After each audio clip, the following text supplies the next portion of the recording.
Hey guys, this episode is coming out a little bit early. It's actually coming out before Tuesday because we talk about the midterms, and the midterms are on Tuesday, November 8th. So please get out there, go vote. Please, please, please, please, please. But the reason why I wanted to put this out a little bit before Tuesday was because, like I said, we do talk about the midterms and we give an interesting perspective. I got a chance to meet with Che. He's an amazing comedian and an activist for the undocumented immigrant community. And we talked about some of the things that you can do to help your undocumented friends, and voting was definitely on that list. So I hope you guys enjoy the episode, and please remember, go vote. How are you? How are things? Things are good. Things are good. Actually, not to get ahead of everything, I'm going to talk about, growing up undocumented and everything. And with this election cycle coming up, I didn't want to sit this one out. So I've been volunteering with a lot of organizations around the country, making phone calls, shooting texts, bugging my friends like, hey, if you love me, you'll vote. You know what I mean? Realizing no, I might not be able to vote, but maybe I can inspire 40, 50 people to get up and go, who wouldn't have done it before. And that's a small victory on my end. Yeah, for sure. Absolutely. I'm going to start my pushes in the next, day or so. Yeah. About all of that. But yeah, that's the move, man, is getting people. Please, if you're in here right now, if you're listening to this, please get out and vote. Go vote. Vote. I don't want things to get worse. I had a lot of people, say that, for a while they were doing the no voto, no reforma, no voto campaign, which was, personally, as somebody who's undocumented, who can't vote, has been undocumented, so that's a problem with my status. When I hear people be like, if there's no reform, there's no vote, I'm like, hey man, things can get worse, so please vote, because I understand what you're trying to do. There hasn't been reform in this country in almost 40 years, but by saying, well, screw it, I'm not going to vote, man, the Republicans will come in and take whatever little rights we have right now, so it can get worse. So that worried me for a while there. Yeah, it absolutely can get worse. So it is imperative that people go out and vote. I see a couple people in the comments saying that they either already voted or they're going to vote. Yeah, a lot of states you can vote early. So if you can't make it on Tuesday afternoon, try to vote this weekend. Go vote this weekend. A lot of folks are able to vote early in a lot of states. So please do try to go ahead and do that. And in the links, I'll throw some resources and stuff down below. But so Che, introduce yourself for the podcast. Who are you? Where can people find you? What do you do? Oh man, most people, I guess I'll tell them my origin story. I guess it always, kind of helps people understand where I come from and why I do what I do. My mother brought me here when I was 6 from the Dominican Republic because she was trying to escape an abusive marriage. It was a lot of abuse at the house. So we came here and, fear of going back, my mom decided to overstay, the visa. I was sick, so I didn't have a choice. She was the person I was with. So from then on, I grew up in New York City. So when you grow up like that, when you grow up, especially liberal city like New York, they give everything to a kid. They don't treat you like you're undocumented. They let you go to school. I got health care. So that's why it wasn't until I was 17 and I was trying to go to college that my mom was like, hey, you're undocumented. All those college dreams that you've been having are not going to happen. And, this was 2005, 2006. So the internet was around, but Google wasn't like that. So I really didn't know how to Google undocumented scholarships or anything like that. So with my mom's lack of enthusiasm of, finding a way for me to go to college, I just kind of just threw my hands up and decided screw it. I was a very smart kid. I was in honor classes and I had a scholarship to St. John's University in New York. And, they were like, what's your social? And I was like, oh yeah, y'all need that. I'll be back. And, I just, didn't come back. A lot of jobs was like, oh, y'all need a social? I'll be back. And I just didn't come back. It was a lot of that. I was like, oh, man, y'all asking for that. Now I think, like, why do you need white man's paperwork? Like, that's just what every time people ask me for a social and stuff like that. But the one thing that, like, was kind of like a blessing for me was I was in New York City. So, I didn't know that New York City was like the mecca of stand-up comedy. Like everybody in the world wants to go there to perform. So I was very lucky that I just happened to be in the city where it happens, So it was one conversation I was having with a partner at the time, and on a whim, I was telling her, I don't have a future. I'm undocumented. I can't go to college. I can't really hold down a job. Like every time I do, they ask me for paperwork. So just, I don't know who said it, but somebody was like, you should do stand-up comedy. And I was like, yo, that's a good idea. Like, I'm going to try it. Right. So I found an open mic like that. I Googled. I didn't Google scholarships, but I Googled open mic. As a kid, you're like, all right, this seems easier. You know what I mean? Yeah. So I found like a little open mic in Manhattan because I was living out in Queens. And I go to Manhattan, and my first open mic was 5 minutes. I got 4 laughs, and after the show, awesome. one guy came up to me, and he was like, "Oh man, I really like your jokes." I had one about Dora the Explorer. I don't even know if it's offensive now, but like, I remember it was my very first joke I ever. I said that I think Dora the Explorer is just really a coyote, like trying to sneak across the border. Like I can't wait for the one day. I can't wait for the one day when like a whole family just pops out of her book bag and is like, "Listen, you're taking way too long. I get you gotta like go through, So like people laughed, and then guys were like, man, that was so imaginative. Like I really like that. And I was like, they were like, is this like, how long have you been doing it? And I was like, it was my first night. And they were like, what? Like you have like, most people who do comedy their first nights, most of the jokes are like, jerking off jokes and got drunk, but mine was like about politics a little bit, and it was a little more like heady, so practice. I'm gonna go out every night, and I pursued that dream very, very, very hard. Undocumented, like meeting some big people, man. I met like Chris Rock. I met a lot of people. I did some road work with Michael Che, Pete Davidson, a lot of people that today run the culture of comedy. Man, I was there, man. If you look in their pictures, I'd be like, yo, that's me. And I'd be like, I was low key, like about, my I didn't tell anybody about my status. I got to a lot of places without people asking for papers. And that was like the blessing where, if, I was getting paid cash, a lot of these things, like just, they don't ask you for paperwork in the industry like that a lot. So I maneuvered through a lot of years. And then, but also I was working as a nursing assistant, so I'm going to wrap up this whole thing, but in comedy itself, like I faced a lot of racism once I did start being more open about my status. A lot of comedy club owners who have been buddies with me, like, Trump had won, and it was all that rhetoric that made me want to like come out and be like, yo, like y'all laughing about kids in cages, like that could have been me. You know what I mean? I'm just like, I'm lucky I haven't been caught. I'm lucky that this hasn't happened to me. And I felt the backlash hard, man. The comedy world really a lot of people, don't realize that most of the comedy chains in this country are owned by white men.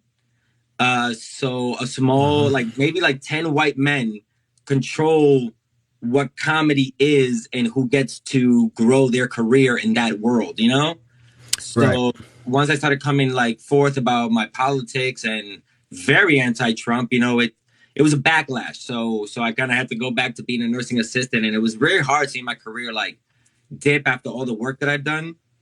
But, then the pandemic hit, and I started going on TikTok and started talking about like, my status and my problems with it. And like, even though I got married, and I started going on TikTok and started talking about like, my status and my problems with it. And like, even though I got married, and I started going on TikTok and started talking about like, my status and my problems with it. And like, even though I got married, a temporary green card, like when I thought I was finally going to get citizenship, the U.S. government found out something. Now I'm in danger of losing this status and getting deported. So it's like, I always call it moving the goalposts, Like just when you think you're at the finish line, they just go, "Nope, nope, nope, it's another 40 yards." It was that flag. You know what I mean? When you were 19, they Yeah. flagged me on something when I Yeah. was 19 at 33, and that's kind of like what really snapped me, because my last step was supposed to be like becoming a citizen in 2021, right? And then it was like 2020, so then the pandemic hit, right? So I personally decided to go back to be a nursing assistant. So I was working in nursing homes during the height of pandemic where we were losing like 20, 30 people a month. It was very traumatic and all that stuff. And finally I decided to like apply for citizenship because I thought, okay, this is the end and everything. Right. Right. And that's when I found out everything, that they were like, no, we found this out about you. If you go any further, you can get deported. We don't even know if we're going to renew this. And I felt so betrayed because I thought I was being a good citizen by risking my body during this national tragedy. Right. And here I am submitting my paperwork and they're like, nah. We even during this national tragedy, they still didn't see my humanity and how I was stepping up. I was a criminal to them. I still am a criminal to them. Right. Exactly. Yeah. So that's when I decided, screw it. I'm going to be as honest as I fucking want on TikTok and talking about it. And I snapped and people loved my snapping, but I do it through comedy. I decided to just be as much of a comedian as I've always wanted to be about politics. Like one of my idols, there's always been like Trevor Noah and Jon Stewart and all these guys who do like, you know what? There's not a lot of people that look like me in that realm. Right. But I really want to be in that realm. I want to make people laugh while educating them, So that's why through TikTok, I didn't know people were going to really react so well to my breaking news and, all the things I talk about being undocumented. And I'm very happy and thankful that people do like my stuff in any capacity. Yeah, man. That's how I found you. I think we found each other like at the same time. You stitched one of my videos when I was correcting gently. Still love you, hon. Correcting under the desk news and like kind of jumped into more political TikTok a little bit, kind of my history spin on it. And you picked up on it and was like, hey, this is dope.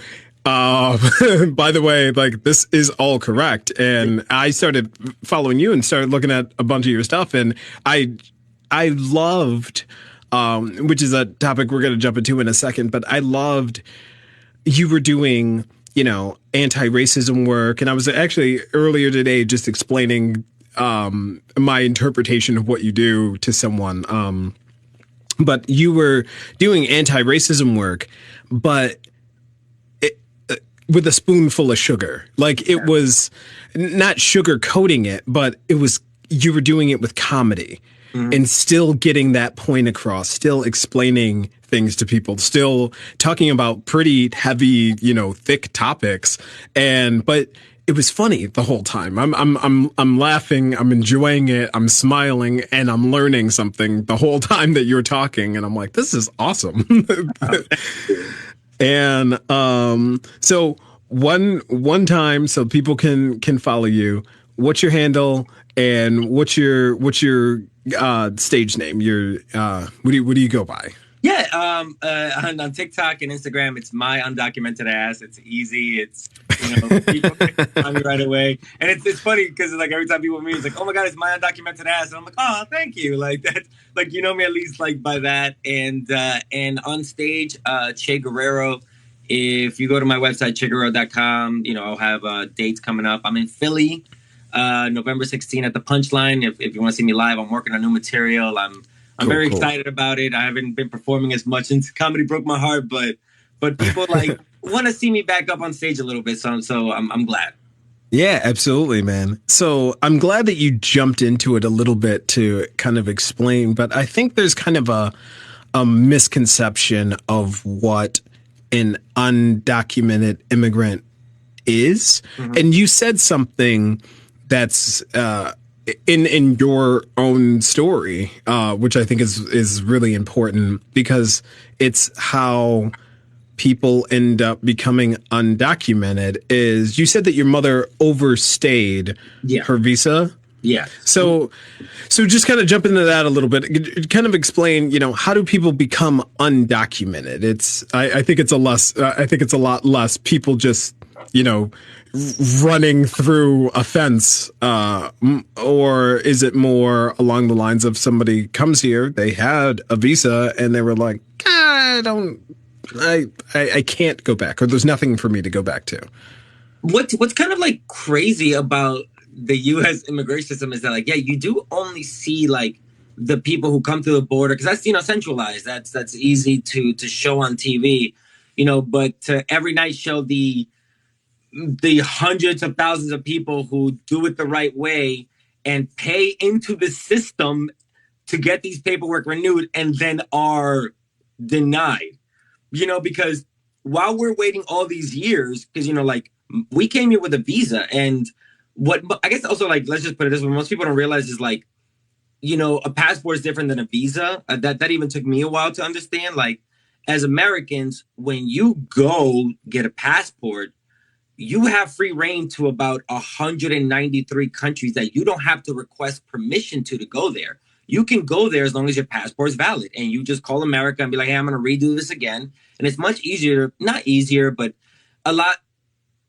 The transition, if you wanted to go somewhere else and work there for a while and stuff like that, it's a lot easier, travel, visit, whatever. As a Dominican, if I get a passport, I have 68 countries that I can travel freely, and the other 200 countries in the world, I have to ask permission to go there. So it's a very coveted thing. So that's what a visa is. So we asked for permission to come here. They gave us a 1 year. We came, we went back. The abuse got worse, after things that happened here. And my mom was like, I'm going to go back and hopefully they renew the visa. So we came back with like 3 months left of it, me, my mom, my sister.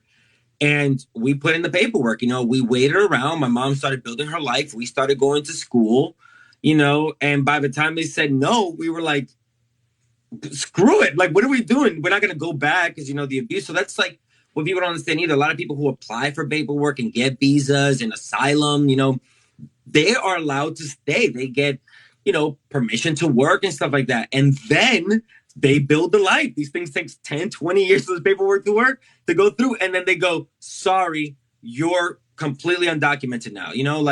So there's like, so I had my visa, then my mom got married. So I got a work permit, but then that marriage fell through. So my work permit was only good till I was 21. Then at 21, I had to go all the way to Chicago because Illinois was the only place that gave driver's license to people without Social Security. So while people may complain, I got to go to the DMV down the block, for about 6 years, I had to go to Chicago to go to the DMV. That was my closest DMV was Chicago. I had to make sure I had enough money every year to buy my flight to go to Chicago. Oh, no. You know what I mean? I had an uncle who literally spent, I'm not lying to you, $10,000 trying to set up residency in New Mexico. He lives in Florida, bought a trailer, went there every few months because if you set up residency for about a year, you can get a driver's license in New Mexico. Went through all that. And apparently just at the end, he just didn't have one piece of paperwork that showed like this other residency thing, and all that work was funny. The guy spent $10,000 trying to get a driver's license. That's so like this other residency thing, and all that work was funny. The guy spent $10,000 trying to get a driver's license. That's insane. I didn't know that. I didn't know like how difficult it is, and I think I'm glad. I didn't know like how difficult it is, and I think I'm glad that you brought that up, because I think that's an important thing that people don't realize is that undocumented immigrants aren't just like these people that came here to steal stuff or do something. They came here because America, I don't want to say lied. I bet there's a bunch of people in the comments that would be like, no, it was a lie. But you don't realize the red tape that you have to go through. You don't realize the bureaucratic bullshit that you have to do in order to remain here or just work here or whatever. And people end up jumping through these hoops and they try to do it. And I'm glad you brought that up. This process takes years, right? Years. years. And that's why, a lot of people get desperate, they like, like get married. Like, I got that, one of the things like, that breaks my heart is like, I had to get married to someone that I didn't love because I was about to get deported. You know what I mean? So that's another thing too, that like, it's kind of hard to talk about, like, these things that you have to do, that if these pressures weren't on you, that I wouldn't do as a normal individual. You know what I mean? Like, Right. I feel every time I talk about like I got my paperwork through marriage and now I'm dealing with this, it almost feels like karma, because I knew that I did not care for this person, but I knew that I was going to get deported, So Right, it's that and it sucks, because when we got divorced, even she said it. She's like, I knew you were using me for this, and I couldn't deny it. You know what I mean? Like it was a terrible situation, and it just puts you in these situations where you're just trying to get a piece of paper that says you can work or go to school or just follow a dream. You know what I mean? Like that's how heartbreaking this all is. And what's crazy too is like, sometimes I feel guilty because like I'll talk to people about how I came here on a flight, or even though, I have a temporary green card right now, I'm in jeopardy of losing it. Like, well, you're better than some. And it's like every single immigrant you meet is going through their own immigration nightmare. Right. Yeah. It's not a pipeline like, oh, you're in phase 4 of Dante's Inferno. You know what I mean? You're in the 7th. Right. You got about a few more, and then you'll get no. Everybody, it's those stairs, man. It's those stairs. Everybody's like, where are we going? What are we doing? Right. Yeah. Yeah. And I think a lot of people don't realize that, like, I think a lot of people think that when we're talking about undocumented immigrants, we're talking about like literally a person that has just walked over the border, this imaginary line, and now they're here and they're this thing and they're, whatever, leeching off the system. And they don't realize that, like I think about it from like the perspective of like an American that was born in America, grew up here. If I lived in Pennsylvania until I was 6, and then I moved to New York, and I live here until I'm 32. Mm-hmm. I live here now. If somebody asks me where I'm from, I'm going to say New York. Yeah, and I think that's a good perspective to have on it. Like, the people who come here, yeah, they came when they were young, toddler, adolescent, but they've been living here for 20 years. They've been living here for 25 years.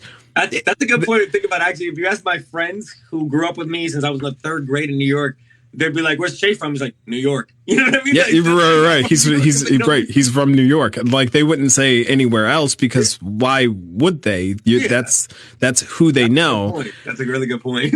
and that's your experience too. That's where you're from. Where are you from? New York. I mean, because that's the American answer. You answer with the state that you're from. Like, I know Trump is from my neighborhood. Like, I feel me and Trump are from the same neighborhood. He's literally that rich dude and that poor dude from the same neighborhood. No, he really is. Like, I actually lived in one of his old apartment buildings, so that's what's crazy. Oh no! How'd you get one of those? He didn't want you to live there. No, it was for a little bit. Yeah, no, he didn't want me. No. This is the decrepit one, bro. This is one of his last on his legend. Oh no!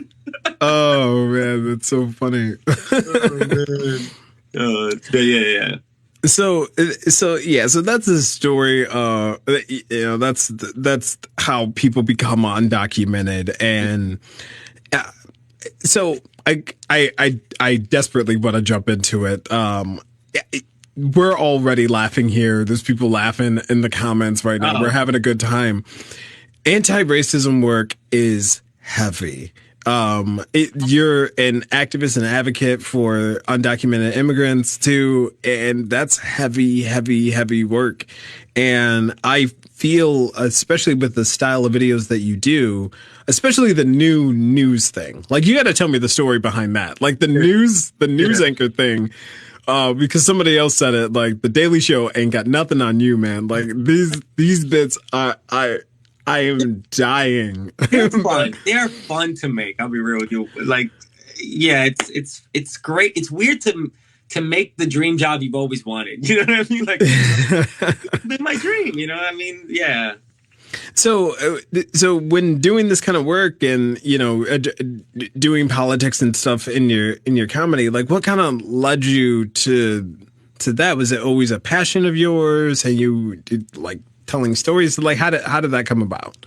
It's kind of like I got the luxury that when you're a young person and you don't really know what your voice is, like it's really hard to like figure out your ideas of the world. And I was doing comedy since I was 18, man. So if you listen to my work of stand up, it's like sometimes I get a little choked up to hear from like an 18-year-old kid literally talking about like, oh man, it's really hard to get a cab in New York City as a brown man. Like, those first kind of jokes Yeah. to getting to the point now where, like it became more about the undocumented and stuff like that. And it wasn't on purpose, but it just, like I said, first of all, it was like, it broke me, being like undocumented and seeing the backlash from people, when they decided to do that. And also I always found that telling the truth with a sense of humor got me out of trouble all the time as a kid. Like my grandma, God rest her soul, she passed away this year. She hated when when I would make her laugh when she was trying to reprimand me, and because that was always like, she's like, God, you're telling me the truth, and I should be mad at you, but you're so good, and then as I got older, I started to realize, like, with people, like especially with audience members, going on stage or whatever, if somebody says something stupid, right? Like I like to. I always find that when somebody says something stupid and they're like, oh God, like if you give them a little bit of an out, like if you're like, yo, dude, like that was wild. Like, you know what I mean? Like laugh with them and give them a little bit of an like, right? And they go, yeah, my bad. That really helps them, like, oh God, that was a moment where I could look stupid and thank you. And that's why I like with my comedy, you know what I mean? Like that's why politics, I realized like I'm like, people always go, hey, in your breaking news, you don't tag any of the people you're making fun of. And I'm like, no, because I wanna like even try and make them laugh. Like buddy, Right. buddy, this is wild. Come on. Like watch this and just think about what you just said. Because look, I'm the kind of person that I wish like, we could just separate ourselves from white people tomorrow and not have to deal with their bullshit because we've been trying for way. They're never gonna fucking get it, right? Right? They're never gonna fucking get it. But Never. They're never gonna get it. When I deal with them, I'm at least gonna be like, are you gonna at least try and like, come on, I'm gonna make fun of you, but are at least gonna fucking like, come on. Are you gonna laugh with us? And if you can't learn from this, that's your fault. You know what I mean? So that's just my thing. I love humans. I know humans are capable of making mistakes. I have a very chaotic family, but I always try to lead with humor because, they can't kill you when they're laughing. You know what I mean? So I tell you the truth. I'm making you laugh. I grew up in the hood too. Like people always go, who's your favorite comedians? And I always say my black friends in high school. They were the funniest people in the world because they had to be real, funny, and make a very diverse group of people laugh.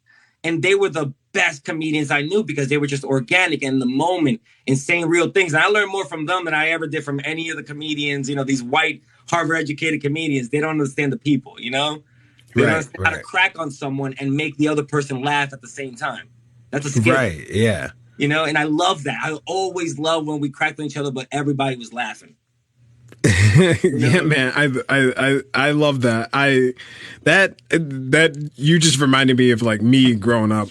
Like I went to a PWI through college and primarily white institution, high school, college, all that, and that was a survival technique was creating laughter in a space, in a room. I've been hemmed up by the police and had to start talking real fast. You have to start talking real fast and crack some jokes and make people laugh and give it back to them. Give them a little something, but make them smile and laugh and come away from the experience feeling like feeling better. like they learn something. And it kind of touches on a topic we talked about a few weeks ago, but like call outs versus call in. And I think you do. I don't even know. I don't want to put it in a box. Like you could say you call people out, but there's call out TikTok exists. That's not what you do. Yeah. You'll bring attention to something, but the whole time, like that person will be like, man, that was a silly thing that I did. I probably shouldn't have done that. Like I shouldn't have said that. And like, it's funny because like there was one video that I did recently of like, first of all, there was this woman that I didn't see the cockroach running around her in the back, but people were like, oh my God, there's a roach. I didn't even see that. But anyway, but people in the comments were like, and I'm not saying this, they were making fun of her teeth and they were making fun of like her income and stuff like that. And I was like, hey guys, like, you know, this is how they get us to fight each other. You know what I mean? Like I'm making fun of her ideologies on immigrant. I'm not going to make fun of her living situation because I live with roaches.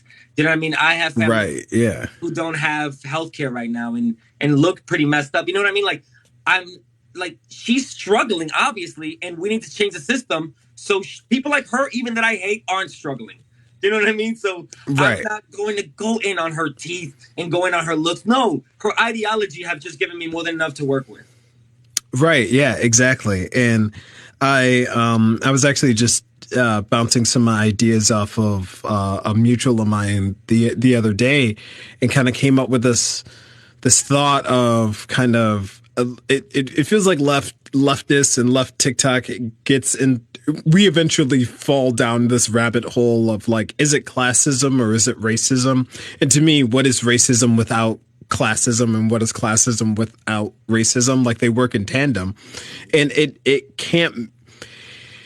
you can't overhaul the system if you're bickering about whose teeth are worse. Like that is the point of white supremacy, is to tell you that you like no matter what, at least you're not brown. You know, that's it, like she may be in this, you know, she might be in this bad situation, or she, you know, her living situation isn't great, and blah, blah, blah, blah, blah. But it's because of brown people. That's the problem. That's the real issue.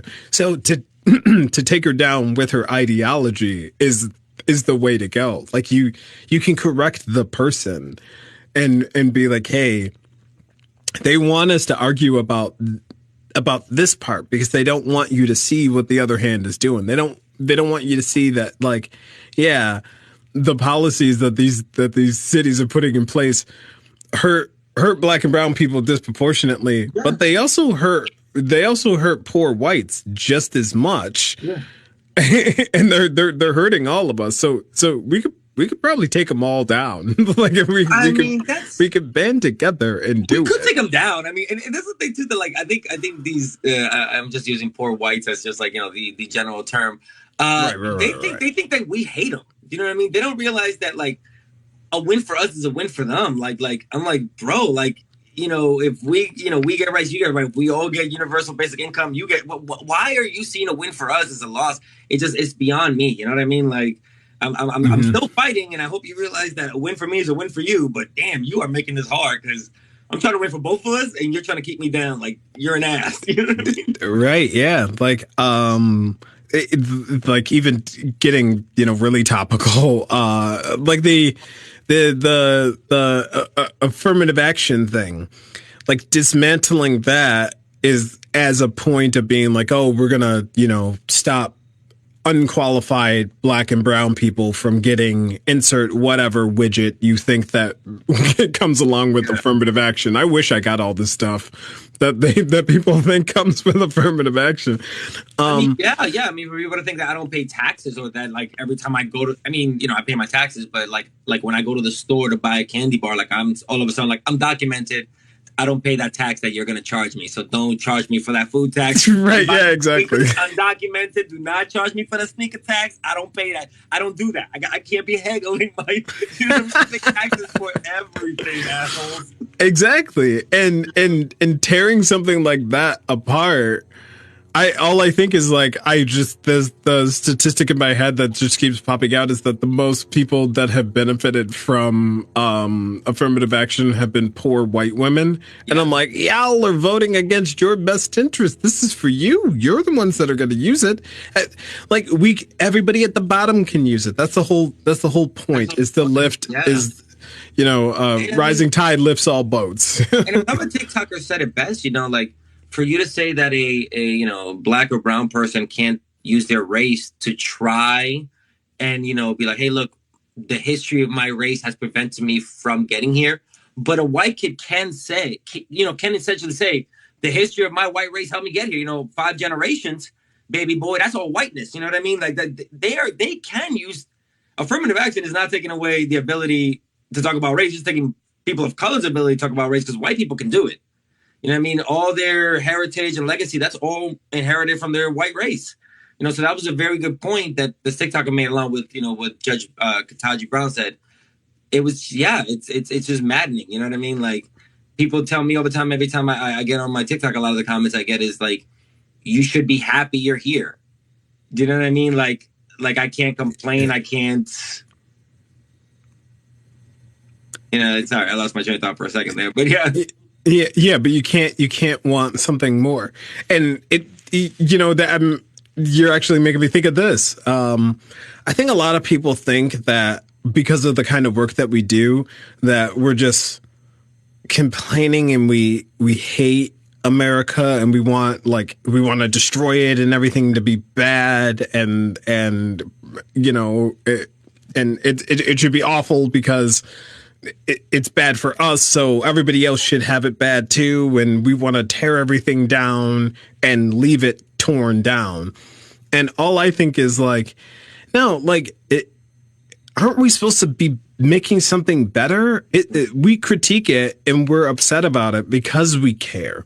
Like if we didn't care, you're right, we would just leave. If this wasn't a country that we wanted to fight for, I wouldn't argue with you about this. I would just be like, well, I'm gone. Forget it. Forget this place. It's awful here. They told us the story pretty good for a long time. Now we just realized that, the benefits are not for everyone. The story's good.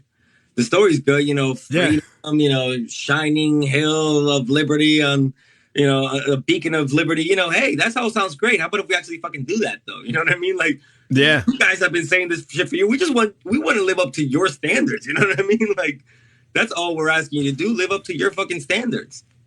Yeah, like I completely agree. I can't stand. Somebody said it in the comments. The you should be this kind of repeat of you should be grateful because your ancestors fought for you to be here, or your mom brought you here. Isn't that good enough? Like you're here, you made it. And it's like, nah, I don't want to just. At some point, can we just stop just surviving? We don't want to just survive. We want to live, man. Like there's some sick white people who say like, well, we freed you. And you just gotta be like, freedom was never yours to give to me. You know what I mean? It's still that cockiness of like, why aren't you happy? No, first of all, I shouldn't be happy. I had to fight for my freedom. You were enslaving me. So we're not even started with the happiness. I had to fight this way out of this hellhole. So what the fuck are you talking about? I should be happy that you freed me. You didn't free me. You know, right. That arrogance, you know what I mean? It's and people always ask like, why do we come here? You know what I mean? And the simplest thing I can say is like, dude, you robbed our treasure. I mean, that's what you're doing. You're taking our trees out, you're taking the oil out, you're taking the gold out, and we know where the treasure is. Why the fuck wouldn't we go and try to get our treasure back? Our treasure is here, man. Do you know what I mean? Yeah, I never even thought about it like that. But what else do you want me? We're not stupid. We know where the resources of our nation are going, the United States. So listen, President of DR, if you're gonna give the United States, all of our fucking bananas, I'm just gonna go over there and eat the bananas that are cheaper because bananas here are so expensive because you gotta fucking give them the first batch to them. You know what I mean? Like, I'm gonna go where my treasure is.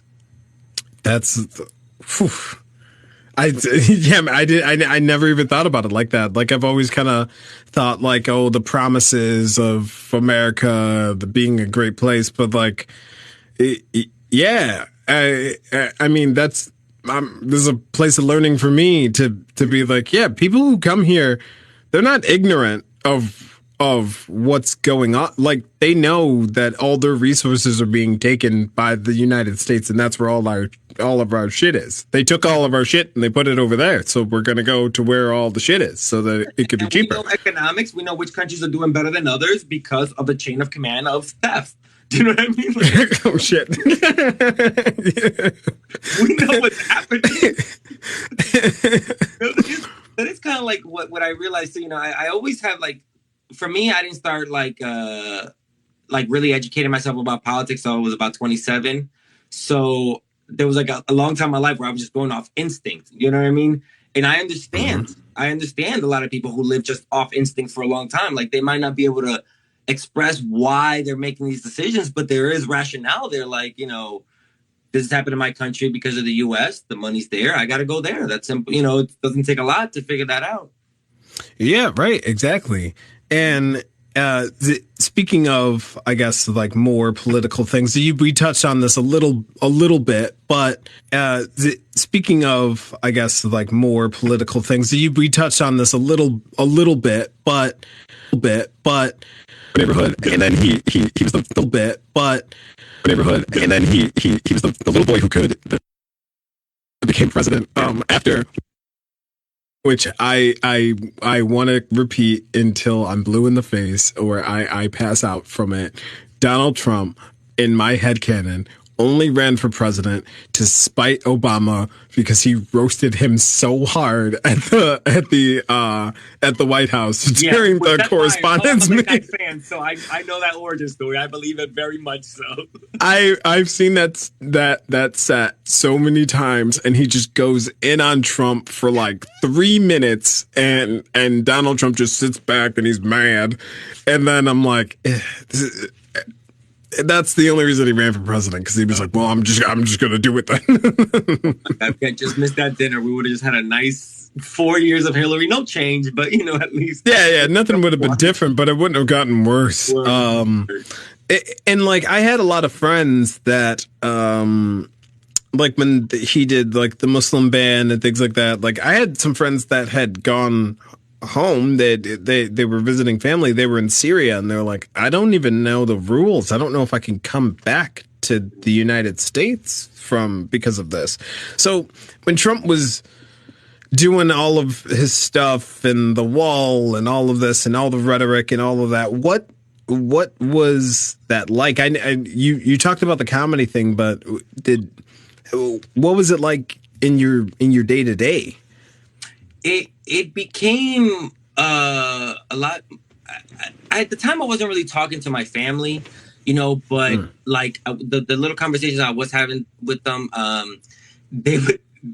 It's funny because like before. Okay, so this is funny because like as much as I hate Trump, like before Trump, my family thought I was crazy. You know what I mean? Because I'm generation 1.5. If you name me something, like you said, right. I grew up 6 years in DR, but most of my adulthood here. My sister and I like. She's 5 years older than me. You know what I mean? So I was technically the first person to grow up Americanized.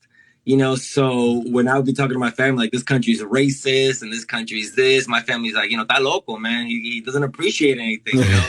He doesn't know how great this country is.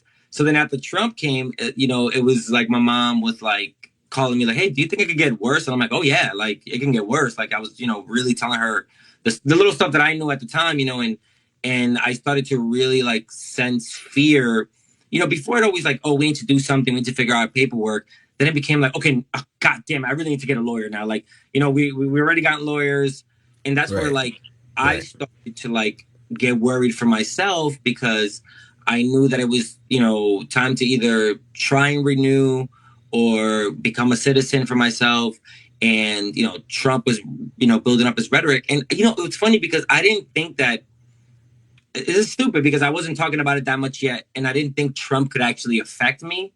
But then when I spoke to the lawyer and she explained to me, no, the Trump administration actually updated a lot of systems They're going back further.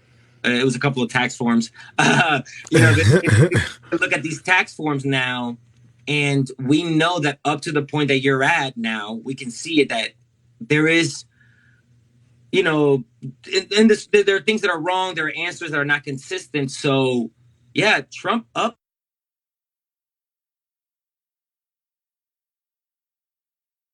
Like, I was like, damn, like I could, if I had just been under the Obama administration, it would have been a lot kinder. I could have been forgiven for a lot of things. But yeah, it wasn't in the news a lot, but Trump was changing little codes, little things here and there that fucked me, and I was just like, man, like it's so easy for these things to go under the radar and just and nobody, and that's when I started to also like join campaigns where I found out about like that doctors in immigration facilities were doing hysterectomy on women, and that's the first time where I started to realize like, oh my God, women in these facilities don't have bodily autonomy. They don't have a choice on whether or not they want an abortion. And, that's why, when I started talking about abortion, people were like, oh, great, a dude talking about abortion. I was like, hey, I was talking about women getting hysterectomies in immigration because I know that the way this nation treats its undocumented people, it's a testing ground for what they're going to do to you. Well, yeah. Yeah. So I'm that messenger, like I'm trying to warn you, but you're not listening to me because I'm an undocumented piece of shit. Hey, this is how they're treating my people, man. You know what I mean? Trump's putting kids in cages, changing the system, making the code, putting lawyers in. These are all the moves that he's making to learn how to fuck you over. Right. Yeah. So that's what the Trump era showed me. It's like how the most vulnerable are the testing grounds for, what they will do to the more privileged, Yeah. Somebody throwing up in the comments that he made the application fees much more expensive too. Yeah. Yeah. Just trying to make the whole process, to even do it legally more difficult. More difficult. Yeah. Yeah.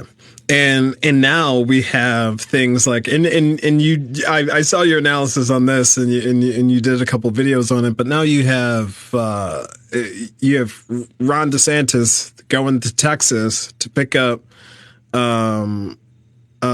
immigrants that are coming over the border seeking asylum or legally, like they were supposed to be here, and they came over and he was like, we're shipping you up to Martha's Vineyard, was it? Right? Yeah.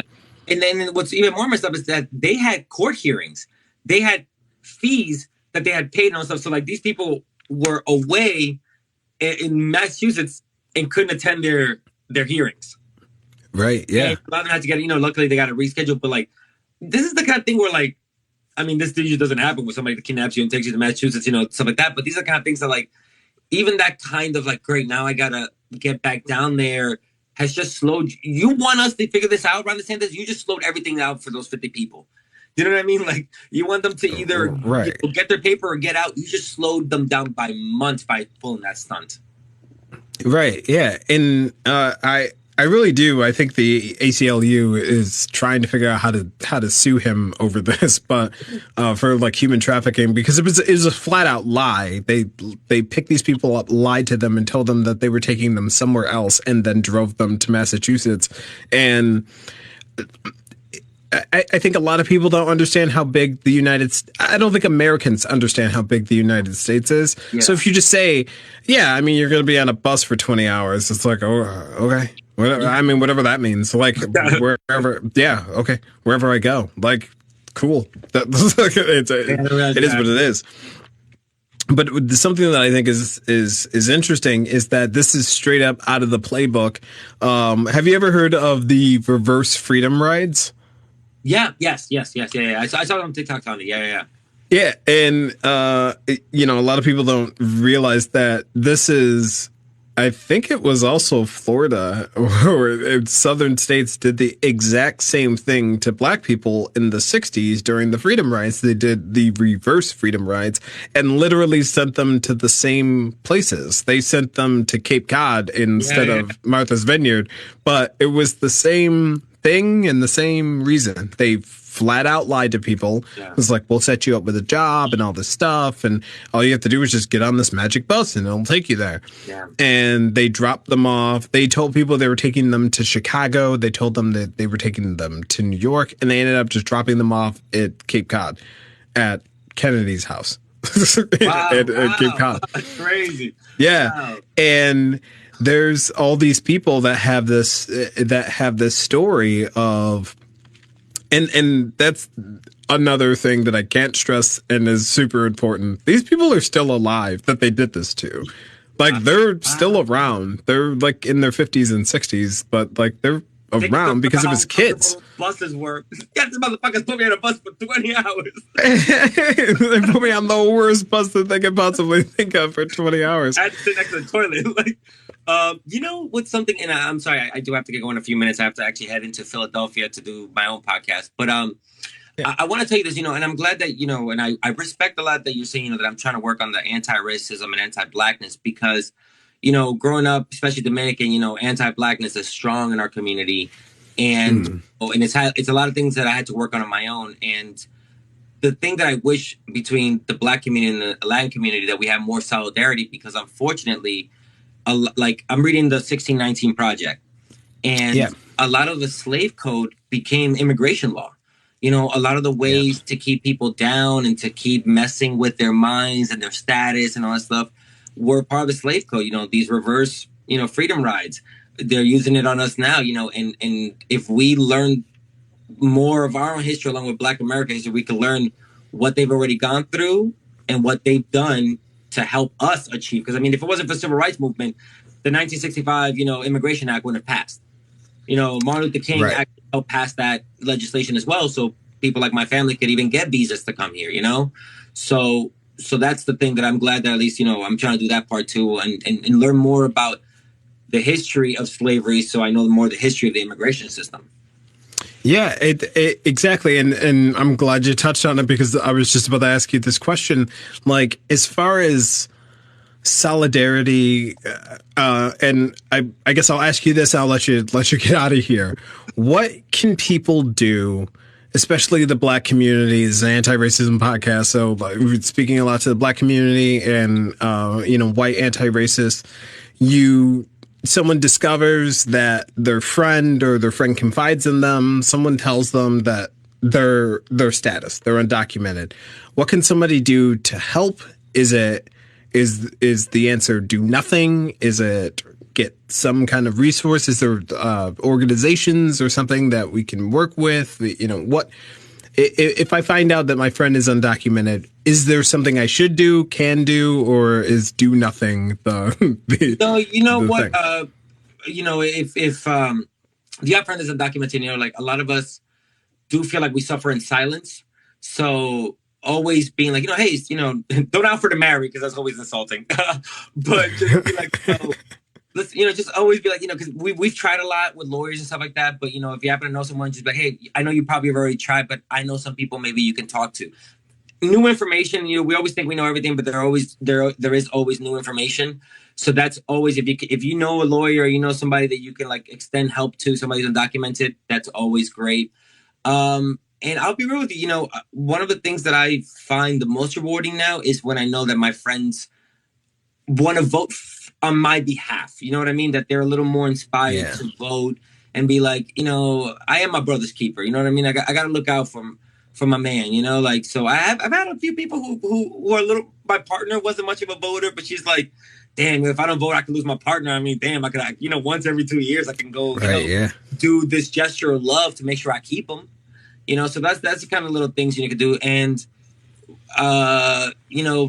I love the Black community calling me Papi whenever like somebody, hey, Papi, how are you? Get that going. I love that all the time. But there should be more solidarity. I understand, how the Black community can feel like we're coming here to undercut them. It's a great tactic to feel like, we're taking their jobs as well.